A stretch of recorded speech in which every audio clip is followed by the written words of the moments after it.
Buenas noches, bienvenidas y bienvenidos a Mundos Paralelos, Periodismo Filosófico y Cosmovisión. De nuevo acá desde la M La Luna, 1140 en el Palomar y FM La Boca de Capital Federal. Hoy vamos a hablar, Arturo, con un invitado muy importante. ¿Cómo estás? ¿Cómo estás, Julio? Buenas tardes a todos. Y bueno, preocupados por la situación económica, necesitamos un marco de referencia para poder elaborar este fin de año y proyectar el que viene. Obviamente, hoy tenemos un invitado claro y conciso en el tema económico. Bueno, lo presentamos, estamos con el profesor Julio Gambina, de nuevo con nosotros en Mundos Paralelos. Ya estuvo invitado, ya pudimos hablar a principio de año y ahora volvemos a hacerlo a la luz de todas estas novedades que se vienen dando. Julio, gracias por estar, ¿cómo estás? Un gusto grande, ¿cómo están ustedes? Julio, Arturo Avellaneda lo saluda, encantado de tenerlo hoy en el programa. Y numerosos puntos nos preocupan, como para ir cerrando el año en principio, y queríamos conocer un poco de su visión acerca de los datos concretos que nos está dando la nueva gestión económica. Bueno, un gusto, Arturo. El tema puede ser relativamente sencillo. La primera medida efectivamente tomada es una gran devaluación, 50% de devaluación, de un dólar de 400 pasamos a uno de 800. Eso quiere decir que comprar un dólar se encareció 118%, y eso se trasladó a precios. Al mismo tiempo hubo una liberación de precios y nos encontramos con que hay precios que han subido en la última semana 60%, 80%, 100%, y se hace realidad algo que el presidente Javier Milei quiere responsabilizar al gobierno anterior, que es una aceleración de precios camino a hiperinflación. Es cierto que hay una herencia de alza de precios, que es una alza que se sucedió de gobierno en gobierno desde el 2006 en adelante. Digamos que el primer gobierno de Cristina Fernández tuvo una inflación mayor a la de Néstor Kirchner, el segundo de Cristina Fernández fue superior al primero, el de Macri fue superior al de Cristina Fernández, el de Alberto Fernández fue superior al de Macri, y este está ya empezando con récord de precios, donde las petroleras rápidamente en la primera semana aumentaron un 40%. Por lo tanto, el principal dato hoy es que hay una aceleración de los precios. Le echan la culpa a la herencia. Yo insisto que herencia hay, pero la lógica de liberación de precios lo que hace es que todo aquel que pueda aumentar los precios los aumenta. Hoy no hay control de una Secretaría de Comercio, no hay ningún límite, salvo el límite del mercado. Digamos que hasta el pequeño empresario puede aumentar los precios si tiene quien le compre. El negocio de cercanía puede aumentar, depende en qué barrio esté asentado, porque ya hay algunos barrios donde el poder adquisitivo ha disminuido porque todo se acelera menos los ingresos populares. La mayoría de la población vive de salario, de jubilaciones o de prestaciones sociales, y por lo tanto esa mayoría que tiene congelados ingresos, salvo muy poquitos que actualizan alguna paritaria, pero la mayoría corre por detrás.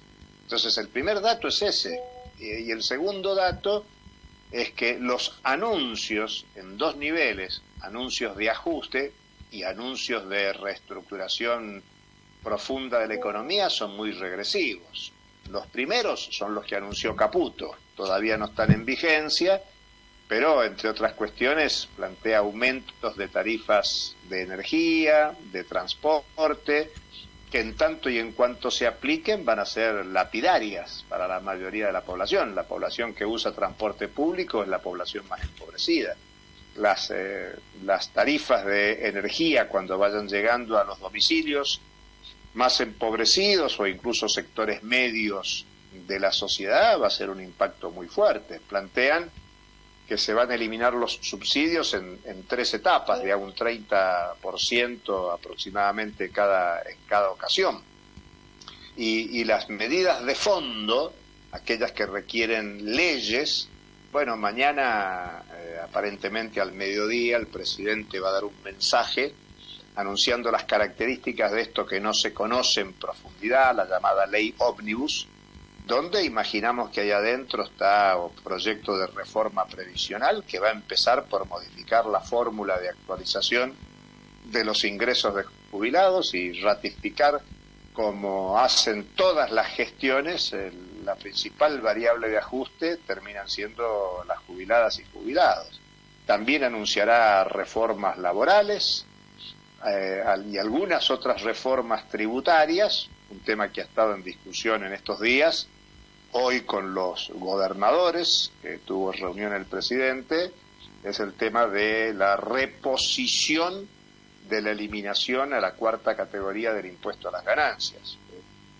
Algo realmente insólito, porque no hace mucho se eliminó ese tributo con el voto del actual presidente como diputado, y ahora está planteado revertirlo, decían a pedido de los gobernadores, pero hoy 8 gobernadores, después de la reunión, sacaron un documento diciendo que no estaban de acuerdo y que había otras formas para avanzar. Así que, como primera síntesis, le digo, es muy complejo por el brutal ajuste que se está planteando, que encima, además, por una movilización histórica que se va a hacer mañana, la ministra de Seguridad puso un protocolo antipiquetes que va a generar un nivel de confrontación muy fuerte con consecuencias vaya a saber. Y la ministra de Capital Humano también con amenazas muy fuertes, como que el que se moviliza no cobra. Es una especie de chantaje complicado, tanto el de la ministra de Seguridad como la ministra de Capital Humano, y en definitiva hay un gobierno que se siente a la ofensiva con un consenso electoral realmente importante, pero que no tiene en cuenta la diversidad de opiniones que hay en la población argentina. Así que un balance complejo para empezar a conversar. Julio, me quedo reflexionando porque anticipa entonces tanto la ministra de Seguridad como la de Capital Humano que la transferencia de ingresos a prever es grosera, es enorme. Yo quisiera detallar algunos puntos que obviamente estuvimos relevando por la prensa. Uno de ellos sería la coparticipación, otro la apertura de las importaciones de productos industriales, incluso suntuarios, y por supuesto la transferencia de esta carga distributiva, que sería la privatización de la deuda privada, o digo, la nacionalización de la deuda privada. Quisiera que usted, por favor, nos aclare estos 3 puntos, porque parecen ser de una enormidad, de una transferencia de ingresos enorme en favor de un sector y en detrimento de la mayoría. A ver, 2 cuestiones. El déficit fiscal, el gobierno propone atacarlo desde 2 ángulos. Uno, por el lado del presupuesto, tanto ingresos como egresos, y dice achicar un 5%. Están proponiendo aumentar recaudación en el 2% y disminuir gasto en 3%. Parte de esa disminución del gasto es disminuir los aportes que hacen a provincias. Bueno, hoy hubo una asistencia completa, todos los gobernadores con el presidente, empezó un debate. El propio presidente reconoció que hay un debate constitucional pendiente. La reforma de la Constitución del 94 dio 2 años para discutir la coparticipación. Esos 2 años vencieron en el 96. Digamos que ya es un tiempo prudencial para discutir coparticipación. Esto que decíamos recién del impuesto a las ganancias es parte de esa discusión. Todos los últimos impuestos que se han generado en los últimos años son no coparticipables. O sea que quedan en manos de la nación. No hace falta revertir el impuesto a las ganancias, no hace falta mandarle menos a las provincias, sino que hay que discutir un régimen de coparticipación federal, y eso supone discutir qué tipo de país queremos, qué tipo de regiones, qué tipo de provincias, en fin. Ese es un tema. El otro tema más complejo que ustedes plantean es el tema de las importaciones, porque, bueno, se ha liberado el comercio interno y el comercio exterior, pero el Estado no tiene dólares para favorecer ese comercio internacional. Los dólares que hay en Argentina están en manos privadas. De hecho, el sector privado hace que la Argentina tenga una situación acreedora con el mundo, no deudora como se supone. El Estado es el que tiene una deuda pública muy grande, pero el sector privado tiene activos externos por unos 400.000 millones de dólares.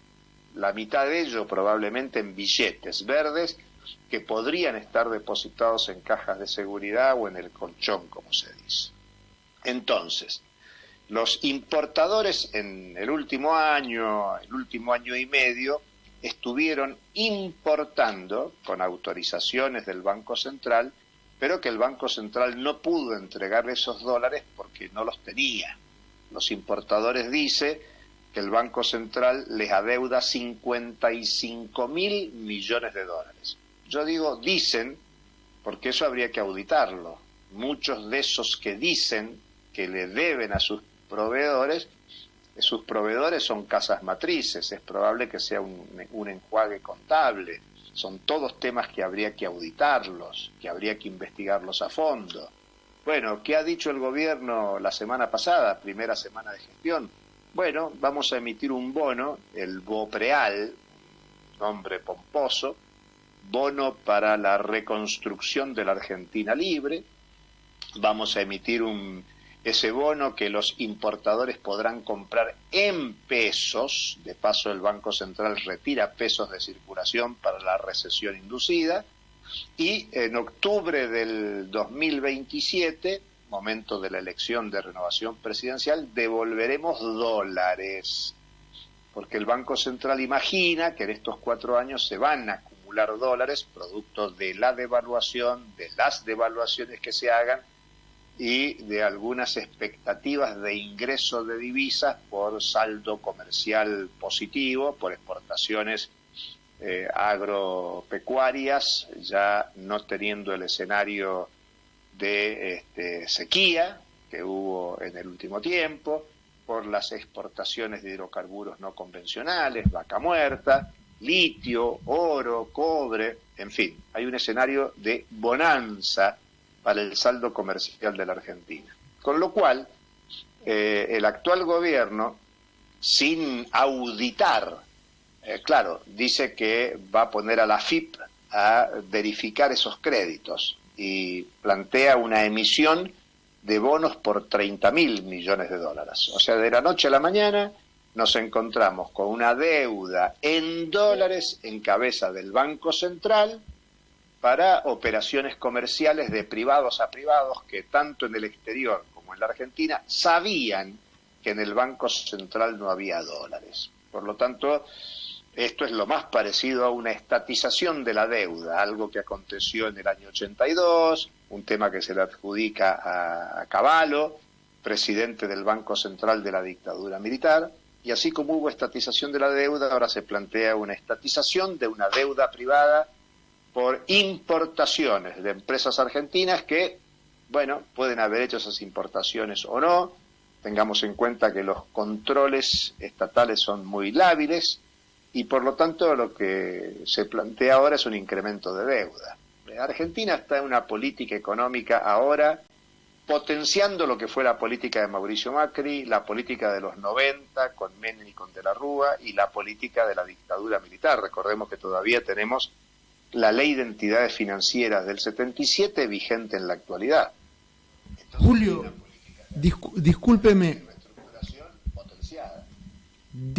un segundito, Julio, porque el tiempo en nuestra radio, como en todas, es tirano, y quisiéramos interrumpir brevemente este bloque para una pausa musical. Pero antes le quería recalcar algo que dijo que nos pareció muy interesante, que es esto de que el sector privado es acreedor de la banca externa. Muy interesante, pero nos lo cuenta después de la pausa. Perfecto, de acuerdo.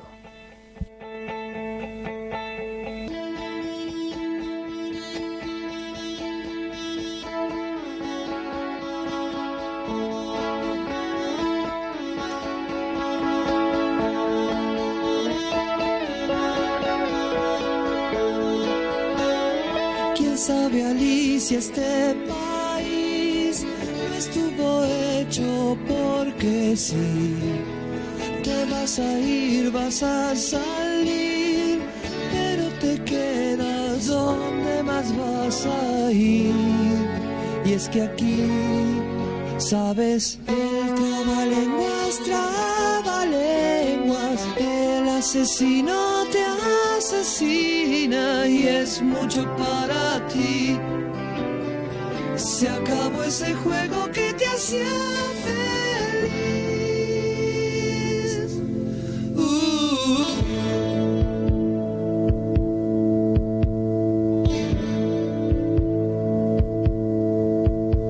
No cuentes lo que viste en los jardines, el sueño acabó. Ya no hay morsas ni tortugas. Un río de cabezas aplastadas por el mismo pie. Juegan cricket bajo la luna. Estamos en la tierra de nadie, pero es mía. Los inocentes son los culpables, dice su señoría, el rey de espadas.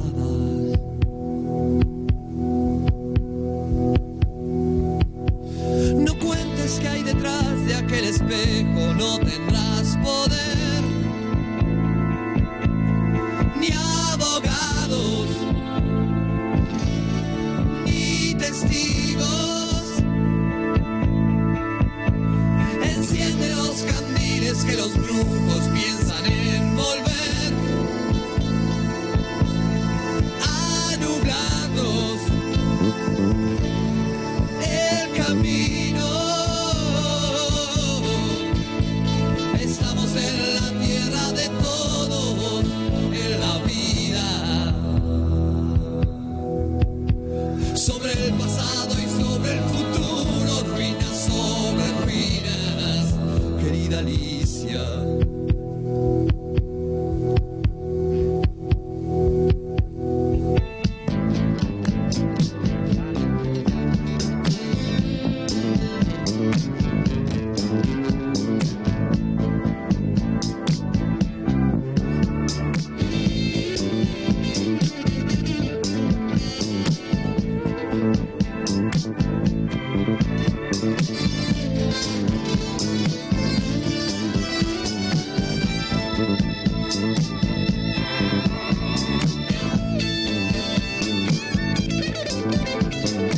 ¿Quién sabe, Alicia, este país no estuvo hecho porque sí? Te vas a ir, vas a salir, pero te quedas donde más vas a ir. Y es que aquí, sabes, el trabalenguas, el asesino te asesina y es mucho para ti. Se acabó ese juego, se acabó ese juego que te hacía feliz.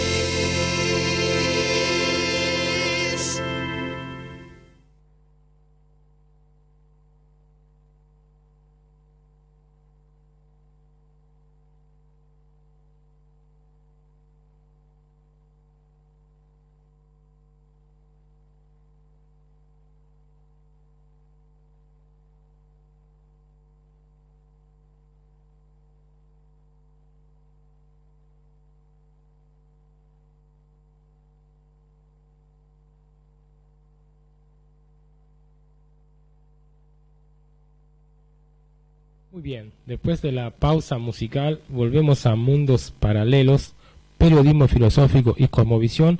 Hoy con un invitado especial, el profesor Julio Gambina, estamos analizando lo que son las políticas económicas de este nuevo gobierno y la coyuntura también de este momento en el cual estamos viviendo grandísimos cambios.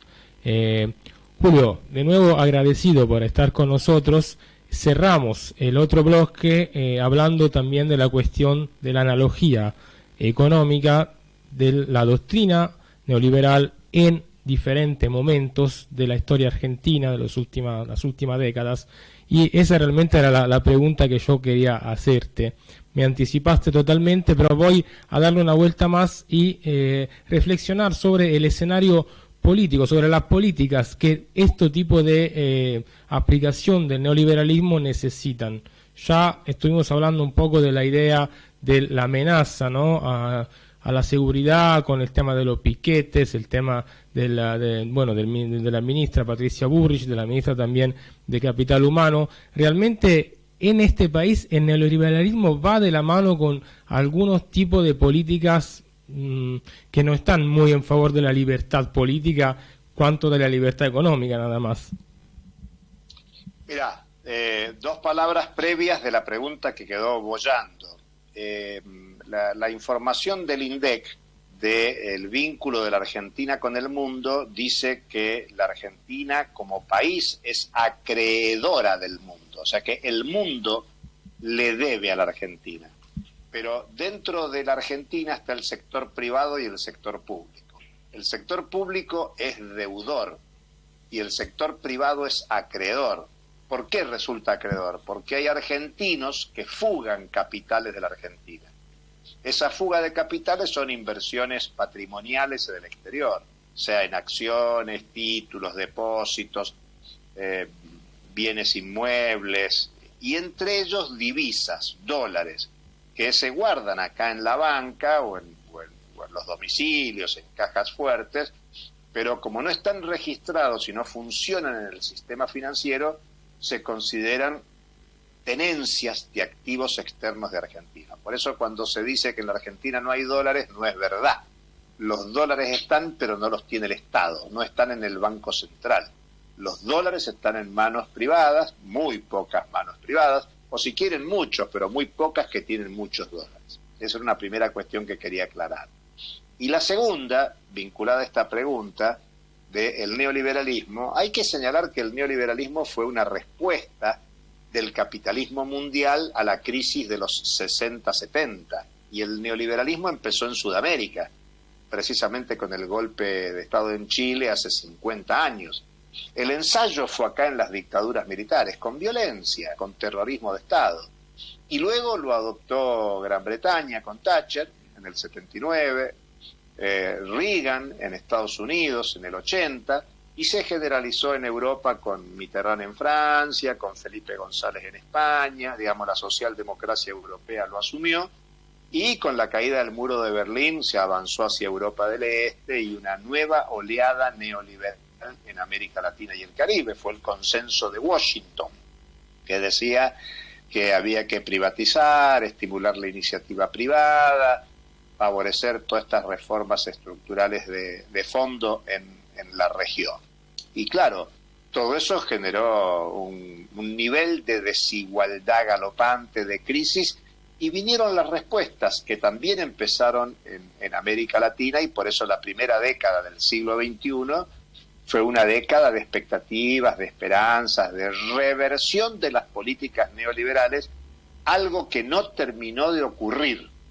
Y eso es importante porque el retorno fue mucho más agresivo, y es un retorno de políticas de liberalización, pero claro, en el medio de una gran crisis que se produjo en el 2007, 2008, 2009 a escala mundial, y donde empezaron a pasar cosas muy...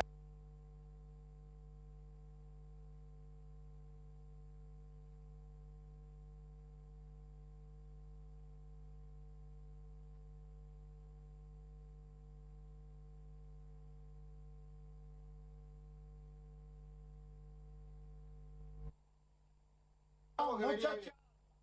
Y aparece Trump en Estados Unidos, año 2016 también, y empieza con su política de America First. Tanto Gran Bretaña como Estados Unidos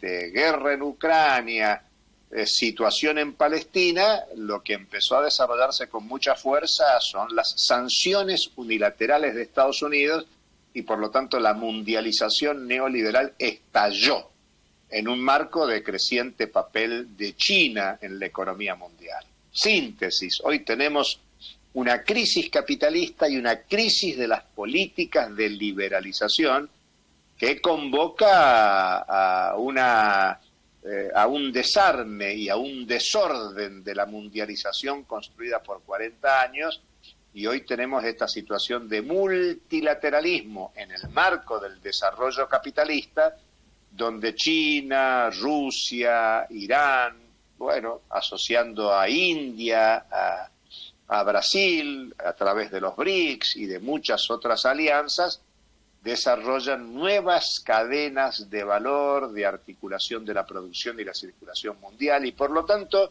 ya no tenemos un mundo unificado como pensó la Organización Mundial de Comercio en el 95. Y por lo tanto, Milei en la Argentina es parte de ese fenómeno económico que tiene manifestación en la política con gobiernos de derecha y de ultraderecha.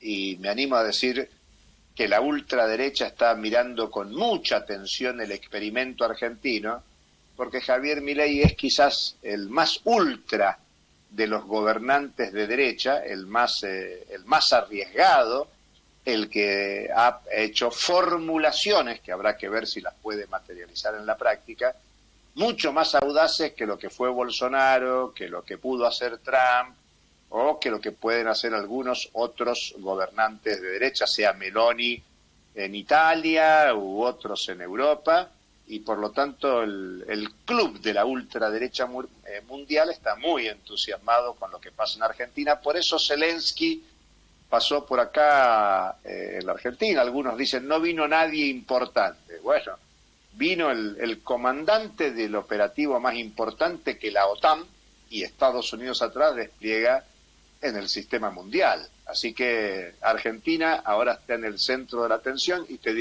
diría, así como Chile fue la novedad en el 73 para que surja el neoliberalismo, Argentina puede, lo digo en potencial, Argentina puede ser el experimento que la ultraderecha y las clases dominantes mundiales intentan desarrollar para superar la crisis capitalista que se manifestó con mucha fuerza desde el 2007-2008. Y para mí, Julio, lo que decís vos también tiene que ver con un poco la derrota de la guerra en Ucrania, ¿no? Muchas cosas que la OTAN no puede agarrar de Ucrania, de que ya le están siendo sacadas de la mano de Rusia, la puede encontrar gratis casi en la Argentina. Claro. Yo creo que, por eso digo, hay que mirar la situación mundial para comprender lo que acontece en la Argentina. Digamos, hay especificidades nacionales que explican la presencia de Milei.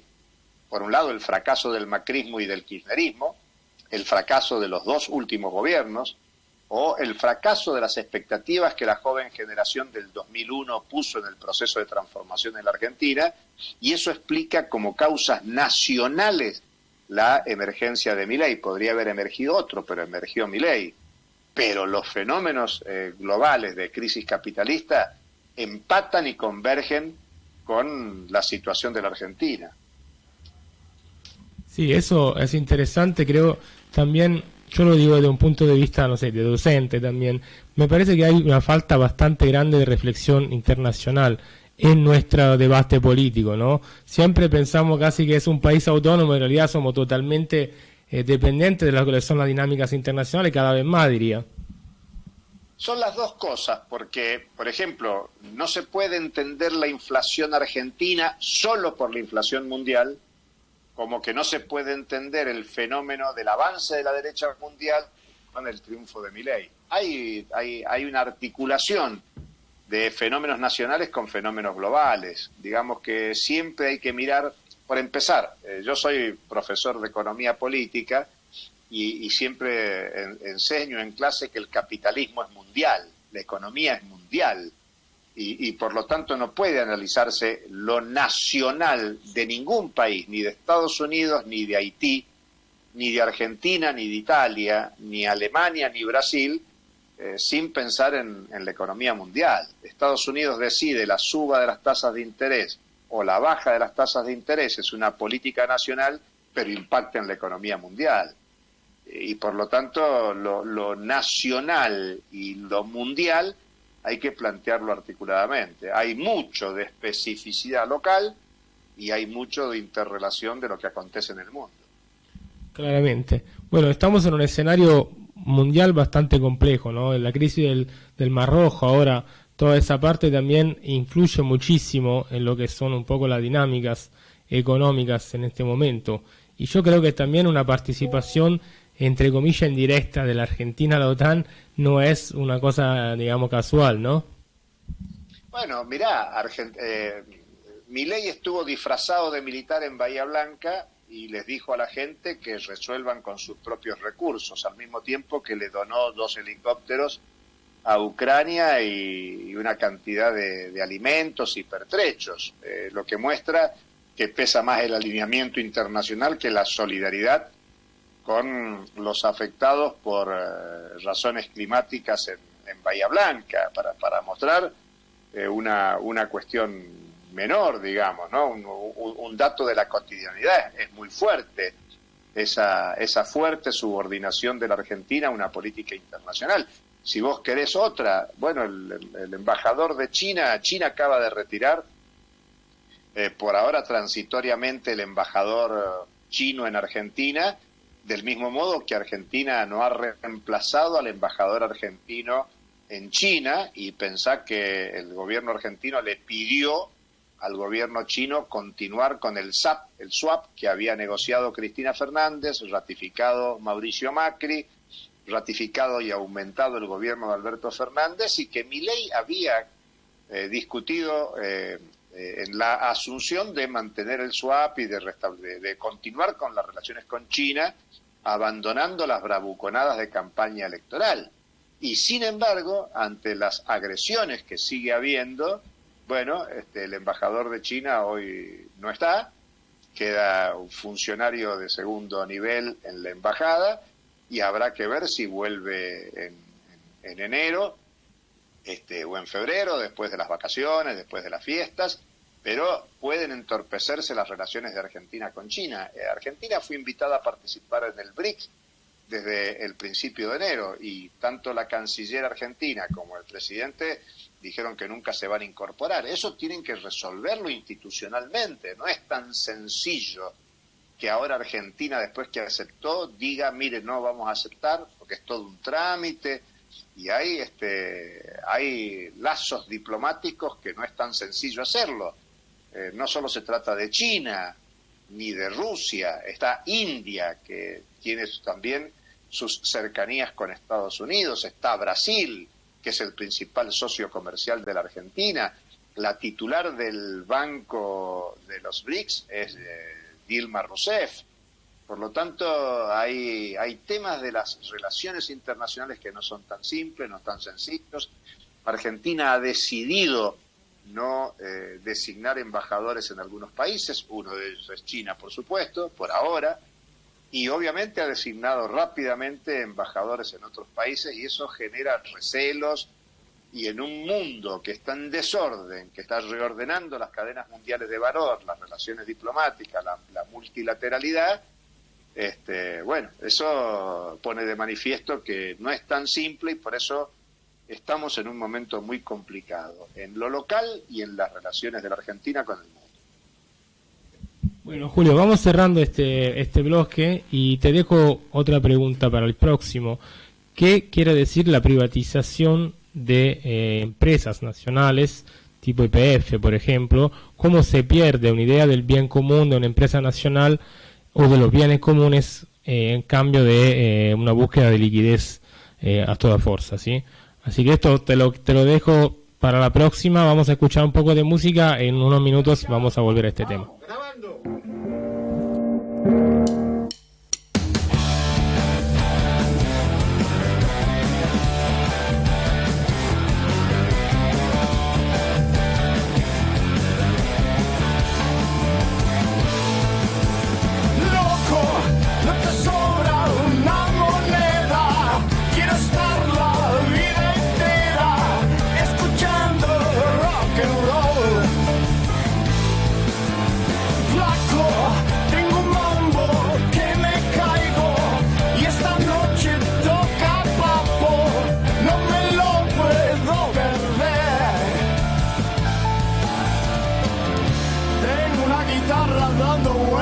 En mi cabeza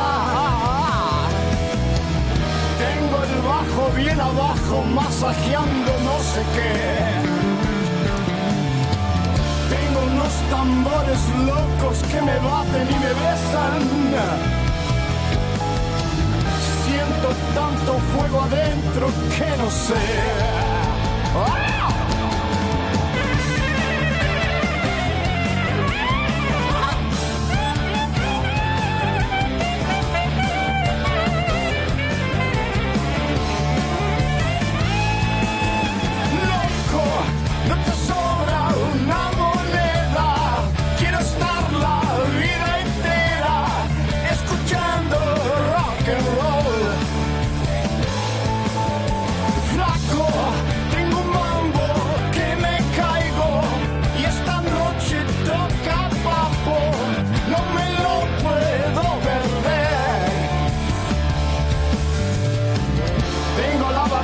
Llena de pastillas sin receta,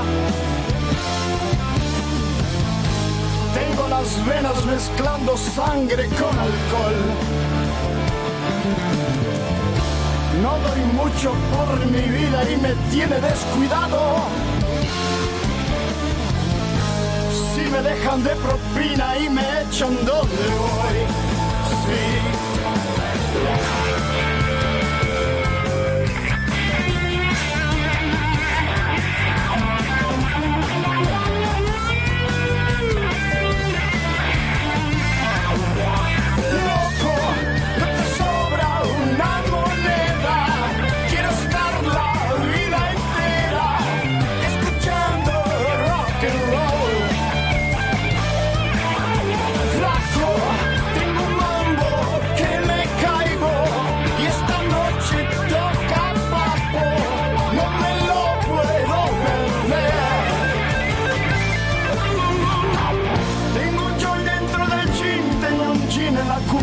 Tengo espina en las piernas, tengo miedo de la ley y un balazo en la nuca que me trague la tierra.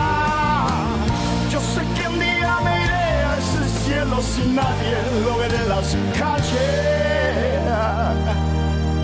la calle.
De nuevo acá en Mundos Paralelos, hablando de la coyuntura económica en el panorama nacional e internacional, junto con el profesor Julio Gambina.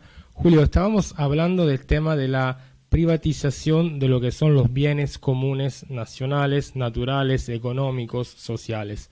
Es un tema que me gusta mucho analizar. En los últimos días estoy retomando la lectura de un libro interesante de Zygmunt Bauman, el sociólogo polaco que enseñó en Inglaterra muchos años, In Search of Politics en inglés, no sé la traducción en castellano, pero muy interesante, y también un poco reflexionando a la luz de lo que es la doctrina de los bienes comunes, que en Italia está bastante profundizada por el profesor Hugo Mattei, que también es profesor en Berkeley, en California.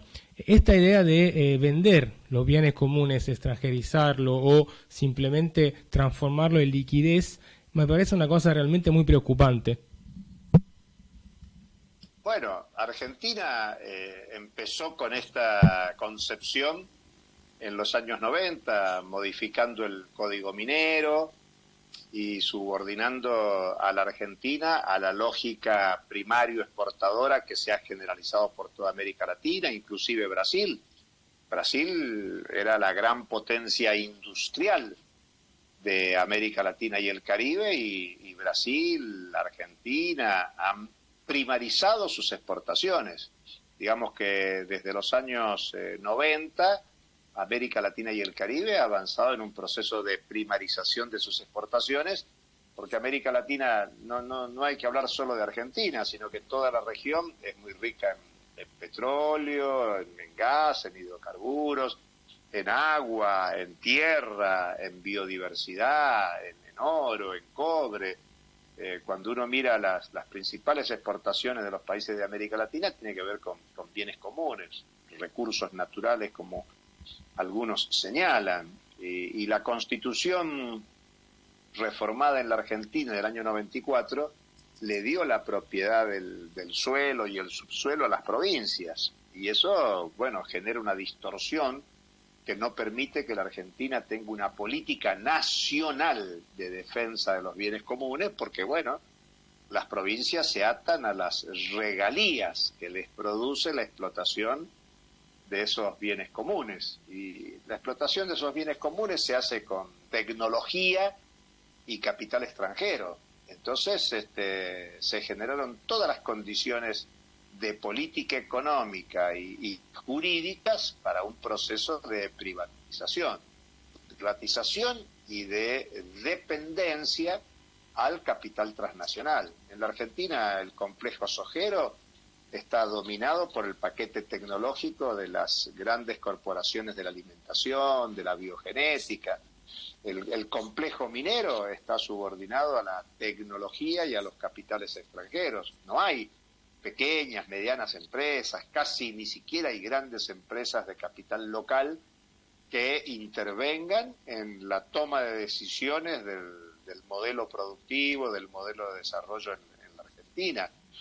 Para pensar en vaca muerta, hay que pensar que, bueno, Argentina hizo una estatización parcial de YPF, pero YPF es una empresa privada, con presencia de capital externo, de gestión estatal, donde la mayoría está en la asociación del Estado Nacional y los estados provinciales, 26% la nación, 25% las provincias, la suma de eso da 51%. En el caso de YPF no puede haber privatización, pero sí puede haber venta de las acciones.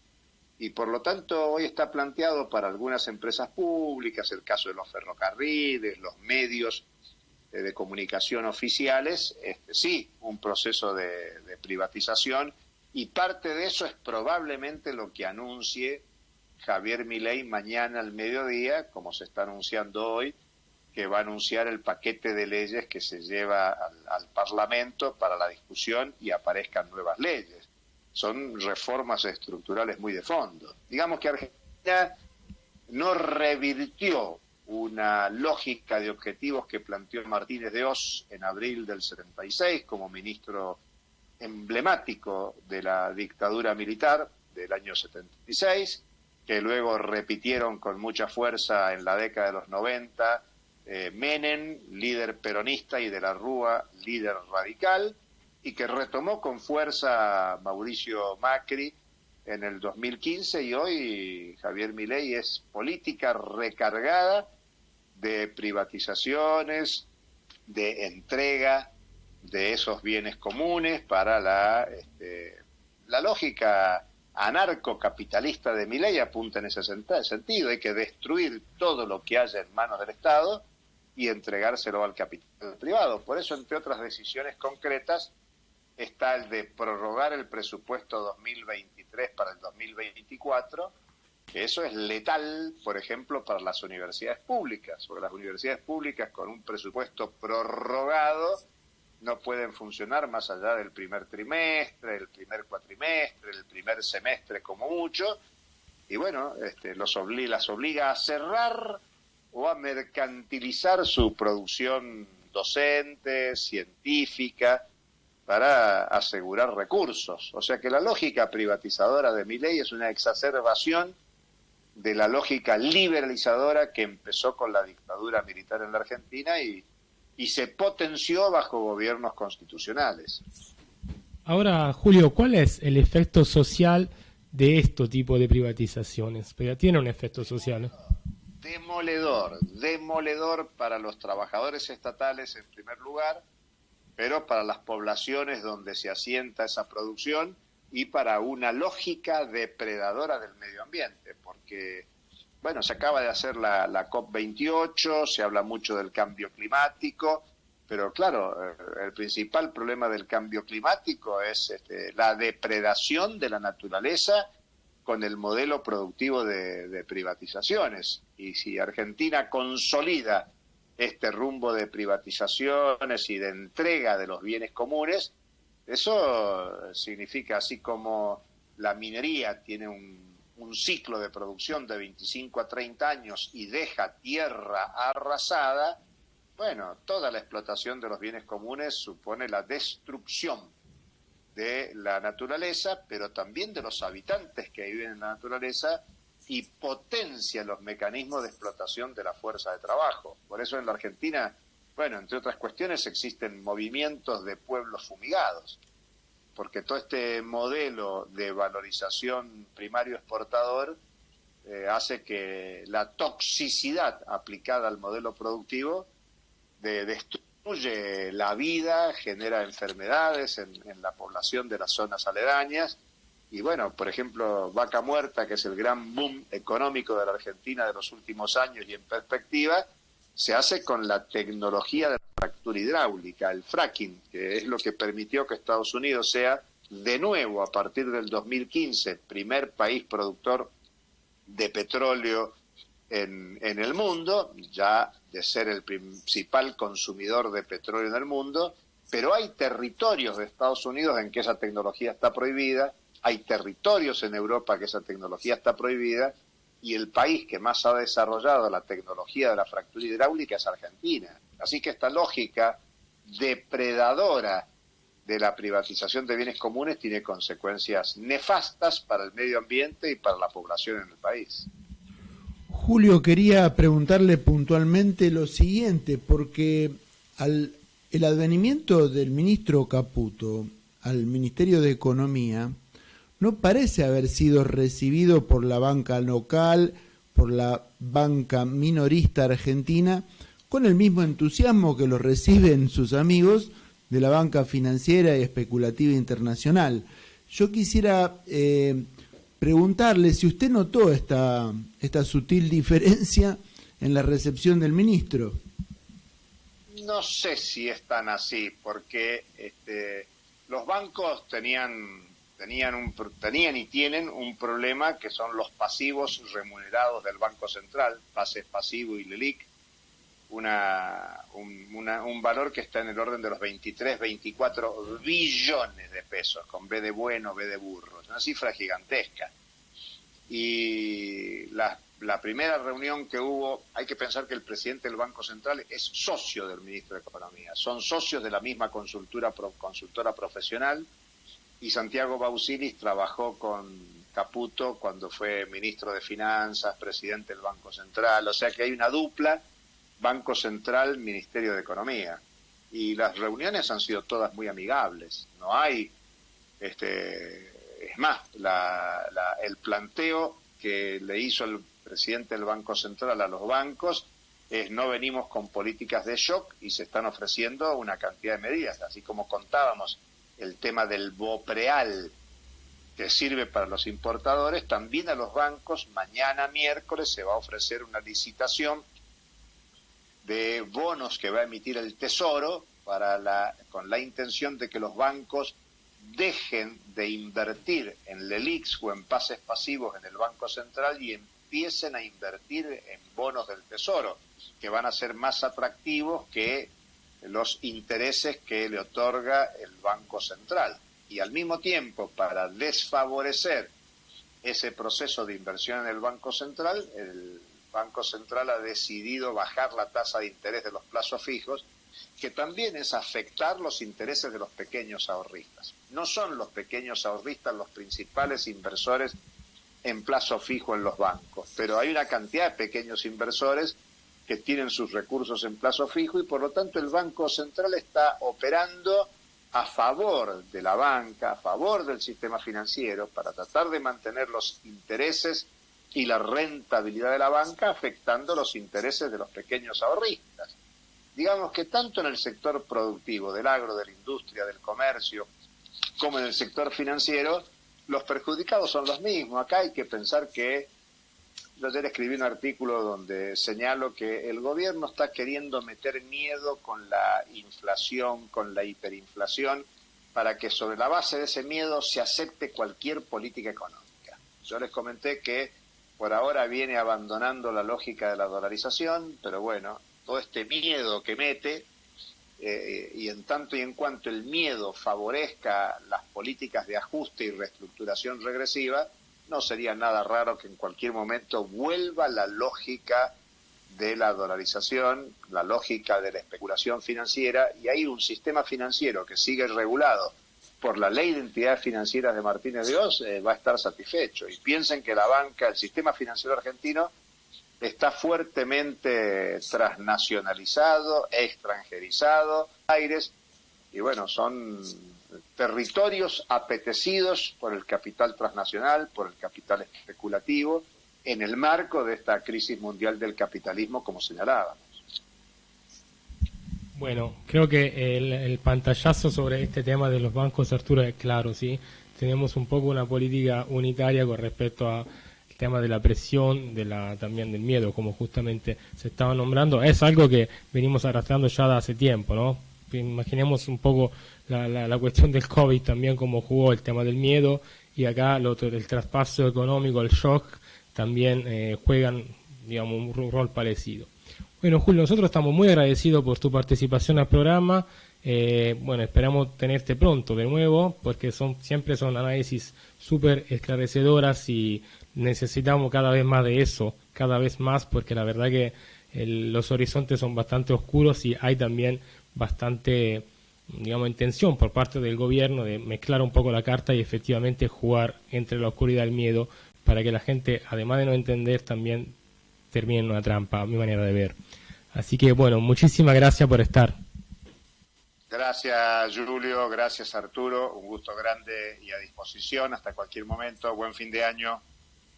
Gracias, Julio, un abrazo y felicidades en Navidad. Bueno, hasta pronto.